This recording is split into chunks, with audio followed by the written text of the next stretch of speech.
साधना जीवन का अनन्य अंग है।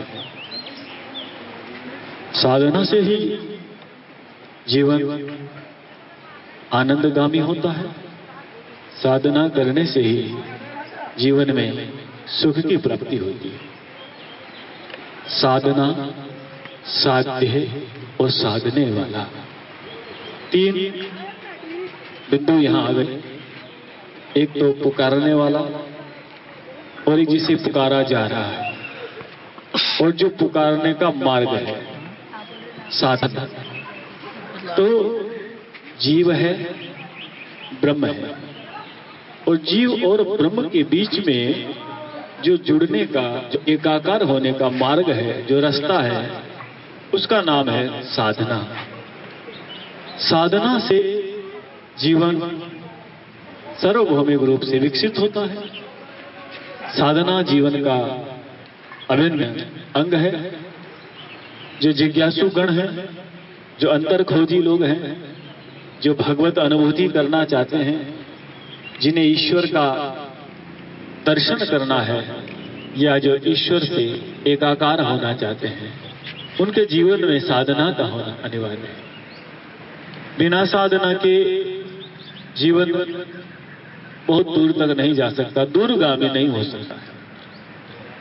ये गंगा के पावन तट पे, गंगा के किनारे, यही मां गंगा को भागीरथ जी लेकर के आए, जिन्होंने साधना करी, तपस्या करी, और इतनी अनंत तपस्या, इतनी प्रेममय तपस्या, इतना प्यारा मीठा आह्वान किया कि मां गंगा की कृपा पूरे भारतवर्ष के ऊपर एक ही भक्त ने करोड़ों लोगों को उतार दिया।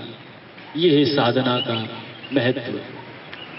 भागीरथ जी अकेले ने ही पाप मोचनी मां गंगा का उत्तरण करा दिया। तो ये है साधना का मर्म, यह है साधना का महत्व, यह है जीवन में साधना।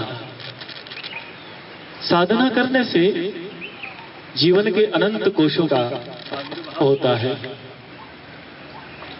और भक्त ब्रह्म के रूप में, परमात्मा के रूप में अवतरित हो जाता है।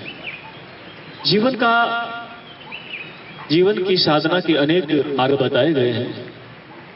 उनमें से अनेक मार्गों का भक्त गणों को अनेक वेद और पुराणों में वर्णन आता है।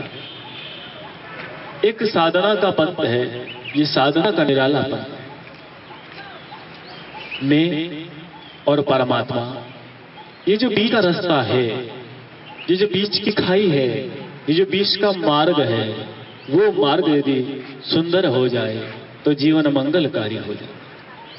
ये साधना साधारण को असाधारण बना देती है। साधना छोटे को विराट बना देती है।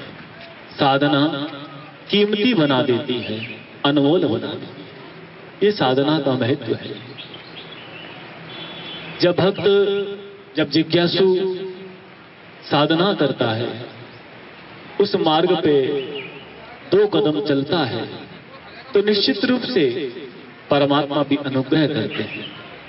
उसके लिए एक बात का होना अनिवार्य है कि मैं अपने हृदय को दया के भाव से खोल, मैं अपनी स्वयं की यात्रा पर की तरफ कर सकूं, थोड़ा मैं मौन होने का उपक्रम कर सकूं। ये साधना के अंग है। मौन रहना, सत्य बोलना, आचार विचार की शुद्धि होना, ये सब साधना के अंग है।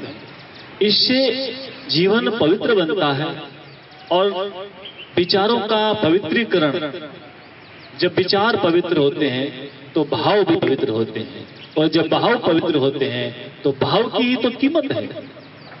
मां शबरी के पास भाव ही तो है, विदुरानी जी के पास भाव ही तो है। ऐसा भाव, शुद्ध भाव जब प्रकट होता है तो ईश्वर की अनंत कृपा का पात्र ये जीव बन जाता है। जीव भगवान के भरोसे, ईश्वर के प्रगाढ़ आस्था के साथ जब जीवन जीना शुरू करता है, प्रारंभ करता है, फिर उसके जीवन के अंदर ईश्वरत्व गुण प्रकट होने लगते हैं। ये रहस्य आनंदमय साधनामय पद की बातें हैं। साधना जीवन के विकास का परिचायक है। साधना के बिना जीवन बहुत दूर नहीं चल सकता। साधते साधते साधना करते करते एक दिन साधने वाला और साध्य दोनों एक हो जाते हैं। उस एकाकार का नाम ही समाधि है। उस एकाकार का नाम ही पूर्णानंद है। उस एकमय होने का नाम ही पूर्ण प्राप्ति है। यही साधना की परम गति है।